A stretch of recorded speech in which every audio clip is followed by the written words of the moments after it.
Ons is in Spreuke hoofstuk 2 en ons gaan kyk na verse 6 tot 8 vandag. Spreuke hoofstuk 2 vers 6 tot 8 en dit lees dan so.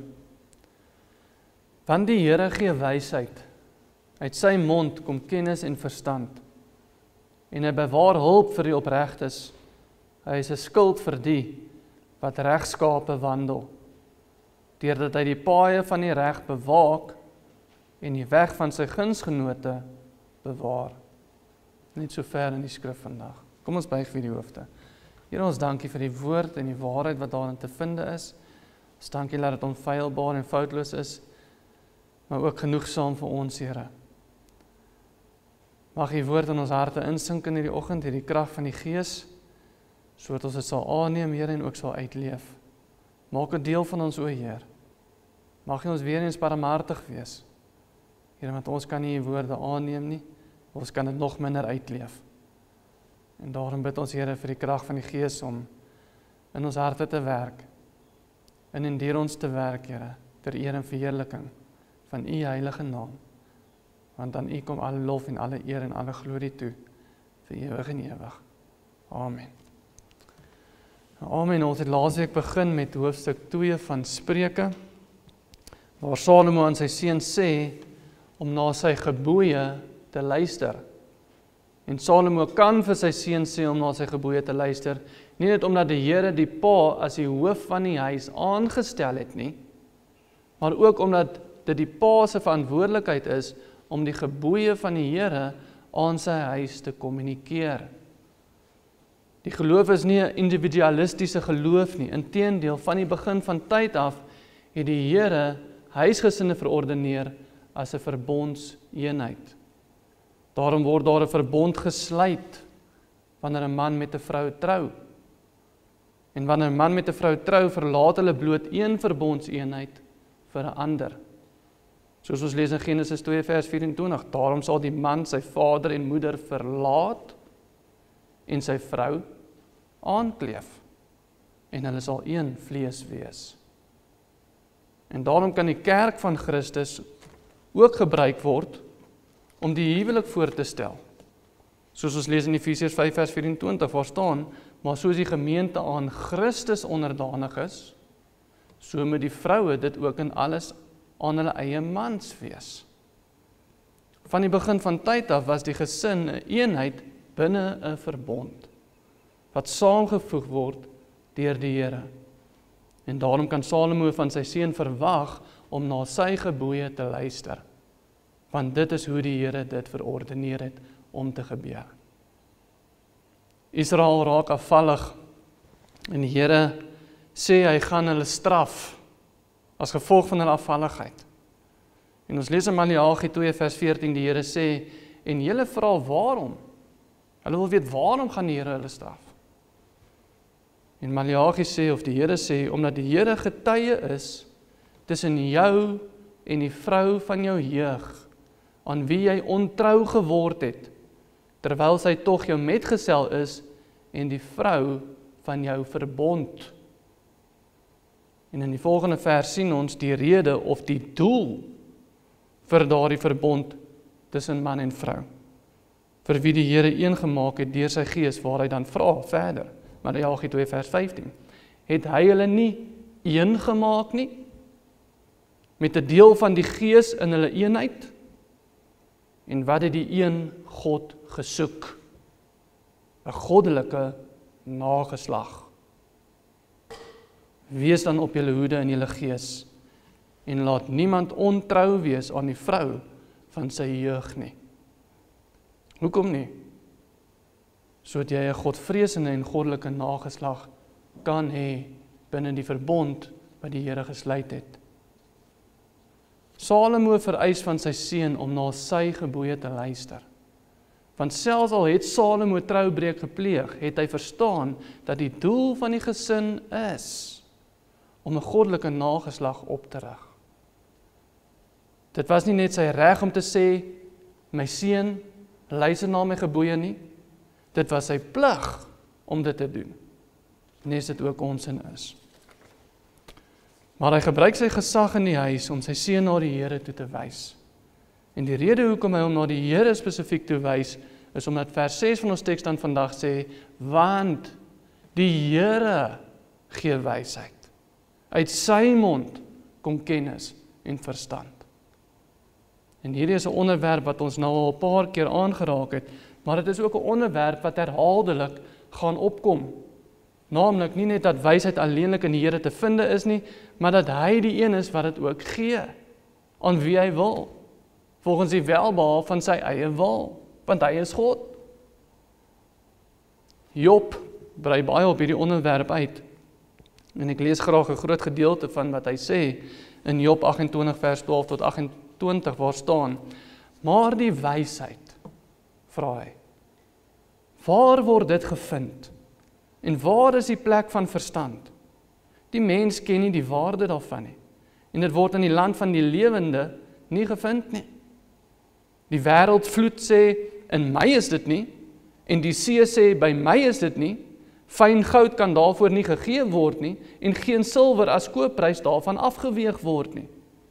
Die goud van Ofir weeg daar nie teenop nie, ook nie die kosbare onyxsteen en safier nie. Goud en glas kan daarmee nie vergelyk word nie, en vir goue voorwerpe ruil 'n mens dit nie. Korale en kristalle kan nie genoem word nie, en die besit van wysheid is meer werd as korale.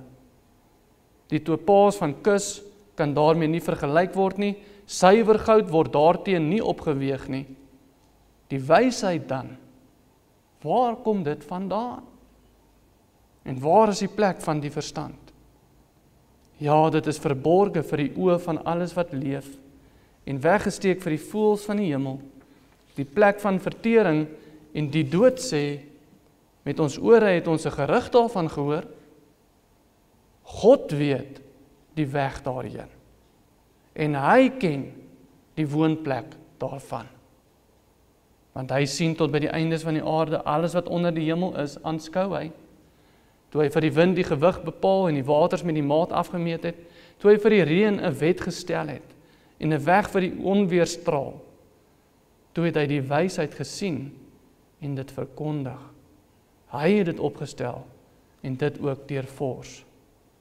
Maar aan die mens het hy gesê, kyk, die vrees van die Here is wysheid, en om van die kwaad af te wyk is verstand.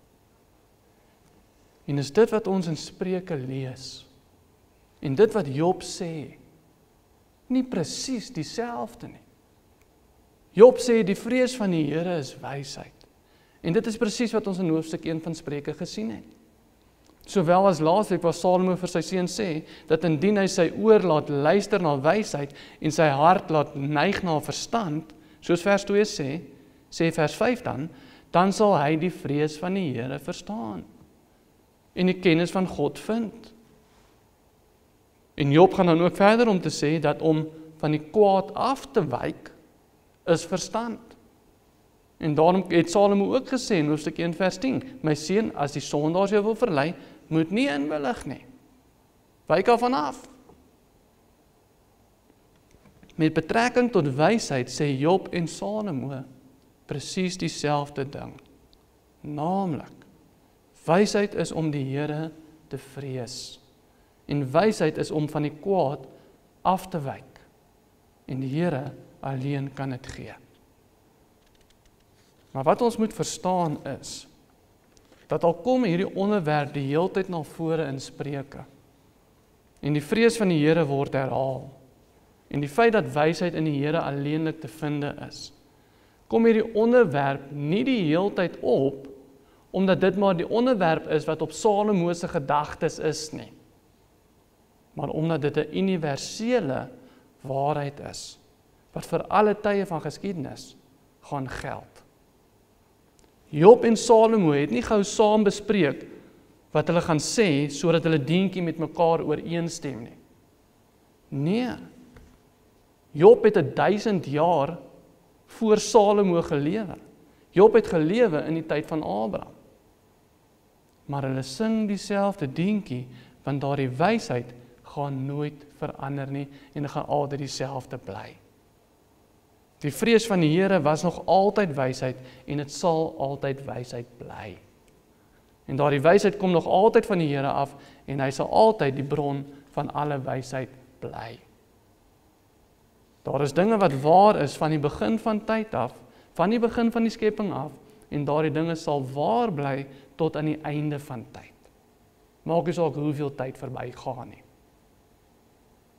Daar is dinge wat gaan waar bly, ongeag wat die kultuur sê, en ongeag wat dominees sê, en een van daardie waarhede is, die vrees van die Here is wysheid. Daardie wysheid kom vanaf die Here alleen. En verder meer, dit word primêr geleer binne 'n Godvreesende familie, soos die geval ook hier is met Salomo en sy seun. Maar wat ons primêr in ons vers sien, en wat ook die geval is vir die hele geskiedenis van die mensdom, is dat wysheid van die Here afkom. Nebukadneser het 'n droom gehad en Daniël kom toe om die droom van Nebukadneser te interpreteer.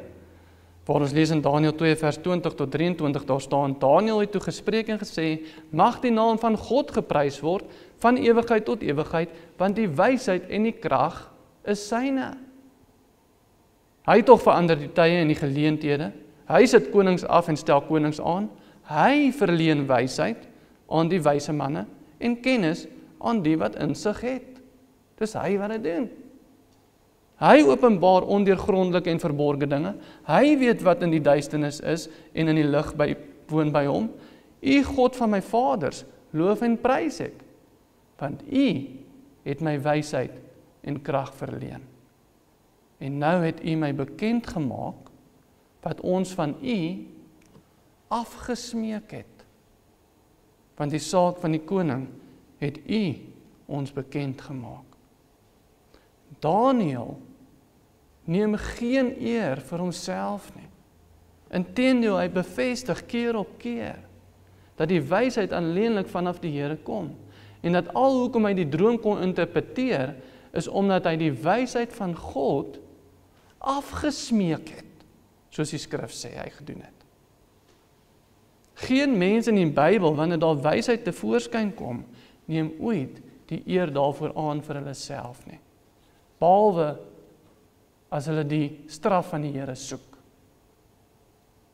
Ons sien dieselfde met Josef. Farao het 2 drome gehad en die skinker vertel toe vir Farao van hoe Josef 'n jaar of 2 vroeër hom en die bakker se drome uitgelê het. En ons lees dan in Genesis 41 vers 14 tot 16 daar staan, toe laat Farao Josef roep en hulle het hom gou uit die gevangenis uitgehaal. En hy het hom geskeer en ander klere aangetrek en hy het by Farao gekom. Toe sê Farao vir Josef, ek het 'n droom gehad en daar is niemand wat dit kan uitlê nie. Maar ek het van jou hoor verklaar dat jy 'n droom net hoef te hoor om dit uit te lê. En Josef het Farao geantwoord en gesê, niks vir my nie. God sal Farao 'n gunstige antwoord gee. Josef het die geleentheid om homself te vereer en om vir homself 'n posisie in Farao se paleis te verdien en homself uit die tronk uit te kry hierso. Maar hy sê, hy beskik nie oor die vermoë of oor daardie wysheid waaroor Farao dink hy beskik nie. Dit is nie hy nie, sê hy vir Farao. Niks vir my nie. God sal jou 'n gunstige antwoord gee. En dieselfde is die geval in die Nuwe Testament. Weereens, die Here verander nie, en daar is dinge wat waar is van die begin van tyd af, en daardie dinge sal waar bly tot aan die einde van tyd. En ongeag wat die kultuur sê, en ongeag weereens wat dominee sê, een van daardie waarhede is, die vrees van die Here is wysheid, en daardie wysheid kom vanaf hom alleen. En daarom lees ons in Matteus 16 vers 13 tot 17 daar staan, en toe Jesus in die streke van Caesarea Philippi kom, vra hy sy disippels en sê, wie sê die mense dat ek, die seun van die mens is? En hulle antwoord hom, sommige Johannes die Doper, en sommige Elia, en ander Jeremia, of een van die profete. Hy sê vir hulle, maar julle, wie sê julle is ek? En Simon Petrus antwoord en sê, U is die Christus, die Seun van die lewende God. Toe antwoord Jesus en sê vir hom, salig is jy, Simon Bar-Jona, want vlees en bloed het dit nie aan jou geopenbaar nie, maar my Vader wat in die hemele is. Wysheid kom alleenlik vanaf die Here. Paulus sê in 2 Korintiërs 3 vers 4 en 5, so 'n vertroue het ons deur Christus by God, nie dat ons uit onsself bekwaam is om iets uit onsself te bedink nie, maar ons bekwaamheid is uit God. Enige tyd wanneer mense roem in hulle eie wysheid, of op hulle eie verstand staat maak, kan ons met sekerheid weet, dat dit nie die wysheid van die Here is nie. Want waar die wysheid van die Here teenwoordig is, word die eer ook aan die Here alleenlik gebring. Daarom selfs terwyl Salomo die wysste man is wat al ooit bestaan het en waarskynlik ooit gaan bestaan, gee hy die Here die eer vir daardie wysheid. Al die eer van sy wysheid kom die Here toe, selfs al is hy die wysste man. En hy maak die verklaring dan, soos ons sien die geval is in vers 6 van ons teks waar staan, want die Here gee wysheid. Dis Salomo wat dit sê, die wysste man. Maar hy neem nie eer vir homself aan nie. Hy sê, want die Here gee wysheid en uit sy mond kom kennis en verstand. Maar nie net gee die Here wysheid aan die wat daarna soek, soos verborge skatte nie, soos ons laasweek gesien het.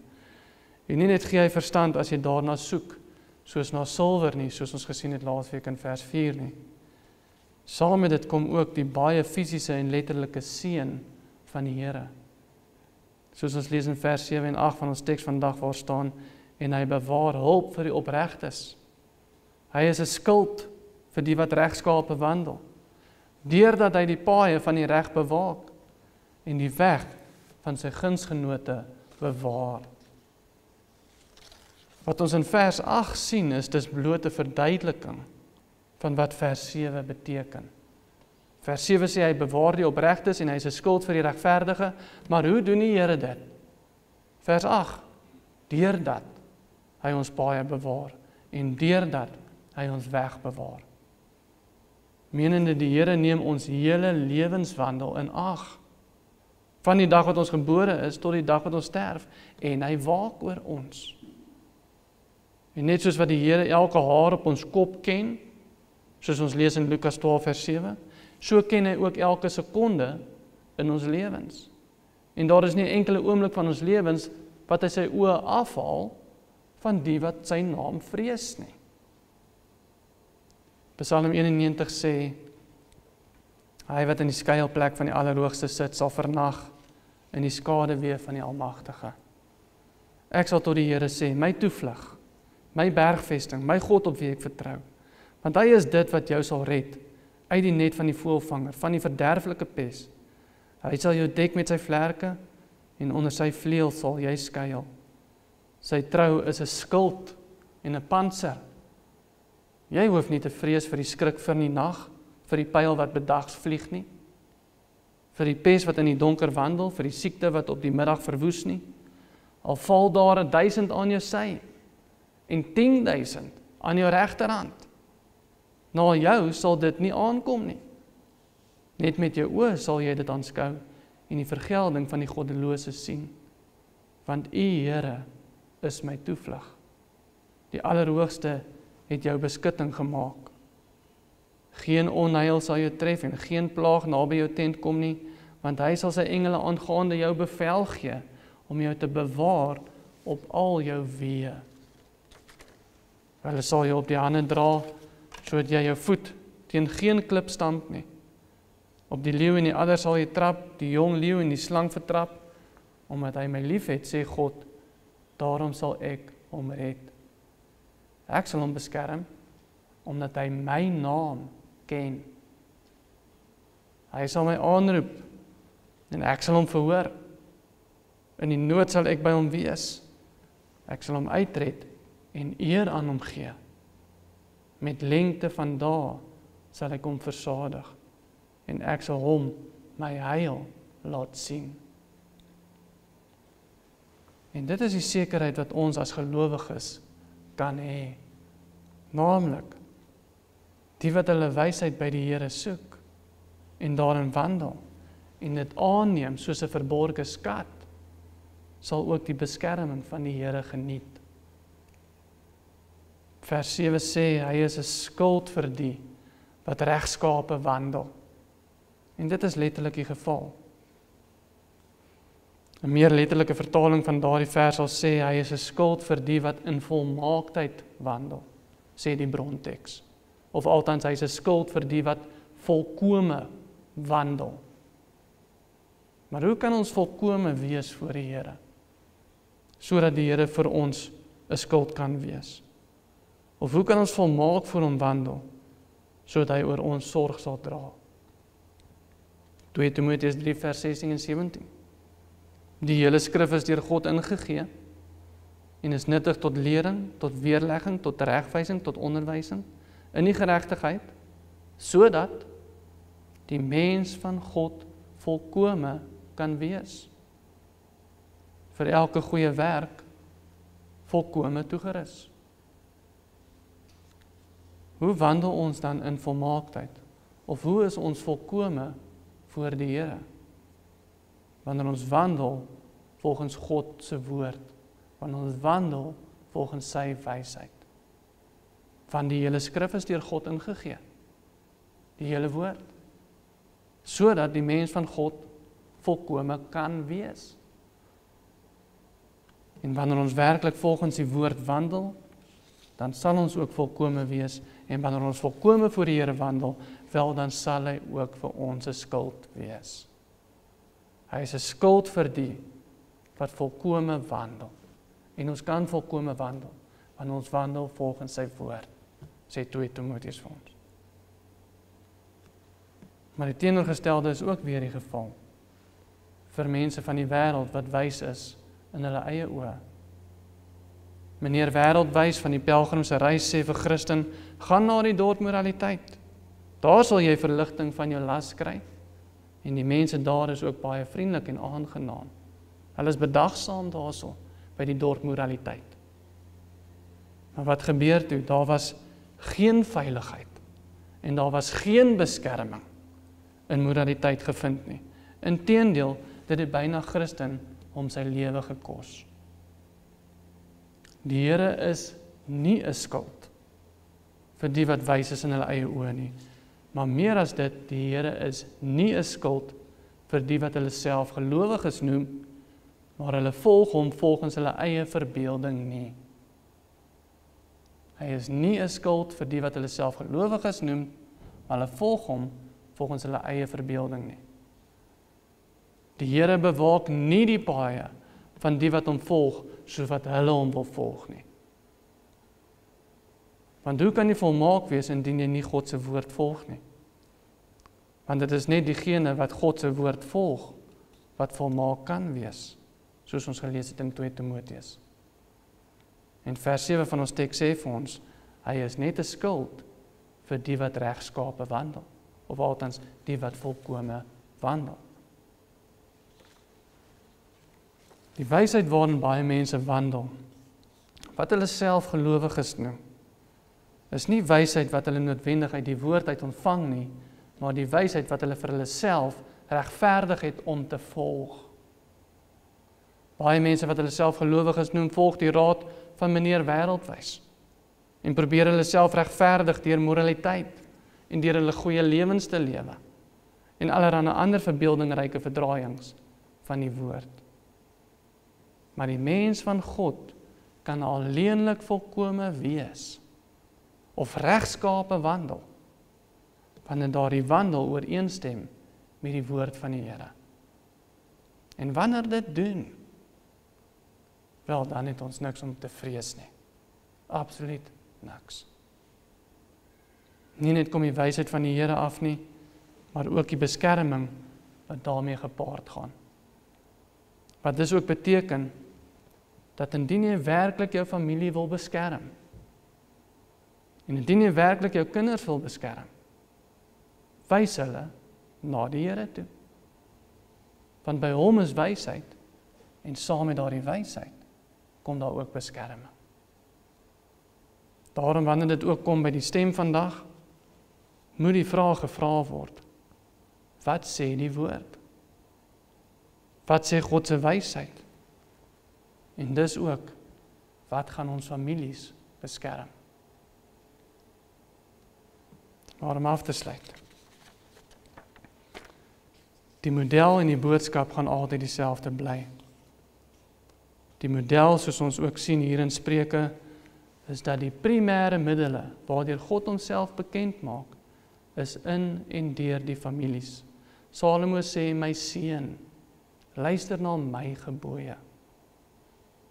Daar bestaan 'n verbond tussen 'n man en 'n vrou en God, met die doel om goddelike kinders voort te bring binne daardie verbond.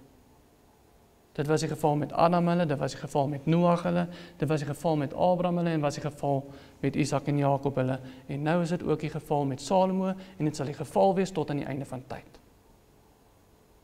En daarom is een van die 10 gebooie ook juis, soos ons lees in Eksodus 20 vers 12, eer jou vader en jou moeder, dat jou dae verleng mag word, in die land wat die Here jou God aan jou gee.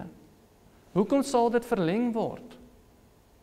Want God sal hulle beskerm, indien hulle luister na God se woord. Soos dit oorgedra word deur die ouers. Hulle sal volkome wees, en God sal hulle skuld wees. Hy sal hulle beskerm. En Paulus bevestig dit ook in Kolossense 3 vers 20. En dit is omdat die familie 'n goddelike instelling is, waarbinne die Here homself openbaar deur sy verbond, dat wanneer dit by die geloof kom, daar konstant van die geloof gepraat word ook, in familieterme. Ons is die Here se kinders, dis familieterme wat gebruik word, wanneer dit kom by die geloof. Hy is ons Vader, ons is erfgename, ons is sy bruid, hy is die bruidegom. Medegelowiges is ons broers en ons susters. En die lys gaan aan en aan. Hoekom sien ons soveel familieterme binne die liggaam van gelowiges, binne die kerk? Want die kerk is 'n familie en die familieeenheid is 'n kerk. Die kerk is 'n familieeenheid en die familieeenheid is 'n kerk. En die Here het 'n verbond met albei. Wat ons dus sien in Spreuke, en wat ook die hele tyd herhaal word, en waarvan die res van die woord ook konstant getuig, is dit, dat ons Salomo se voorbeeld moet volg, deur om goddelike gebooie in ons huis te hê. Want die Here het die gesin verordeneer om dit te hê, want die familie is 'n verbondseenheid. En laat ons gebooie altyd na die Here toe wys, want van hom af kom alle wysheid. En laastens, wanneer ons hierdie eenvoudige konsep reg kry, kan ons nie anders as om die seën van die Here te verwag nie. Want hy beloof ons, dat indien ons wel volgens sy woord wandel, hy ons skuld sal wees. Want hy bewaar hulp vir die opregtes. Hy is 'n skild vir die wat regskape wandel. Deurdat hy die paaie van die reg bewaak en die weg van sy gunsgenote bewaar. Nie net vir ons nie, maar soos die 10 gebooie ons ook leer, ook vir ons kinders, soos Salomo ook hier vir sy seun beloof het, die geval sal wees. Amen. Kom ons sluit die oë. Here, ons dankie vir die woord, ons dankie vir die wysheid, Here. Maar Here, ons dankie ook dat U nie net vir ons wysheid gee, wat van U afkom en dan los U ons nie. Nee, Here. U oë is op die wat U vrees al die dae van ons lewens. U verlaat ons nie, U verloon ons nie, Here. Maar U is 'n skild vir die wat opreg voor U wandel. Gun dit ons bloot net, Here, om wysheid altyd by U te soek. En wanneer ons dit kry, daar volgens te wandel, En wanneer U die wysheid wel vir ons gee, dat ons ook kan vertroue hê, dat U na U kinders kyk. U is vir ons 'n skuld. En daarvoor loof en prys ons U. Here, want dis nie iets wat ons verdien nie.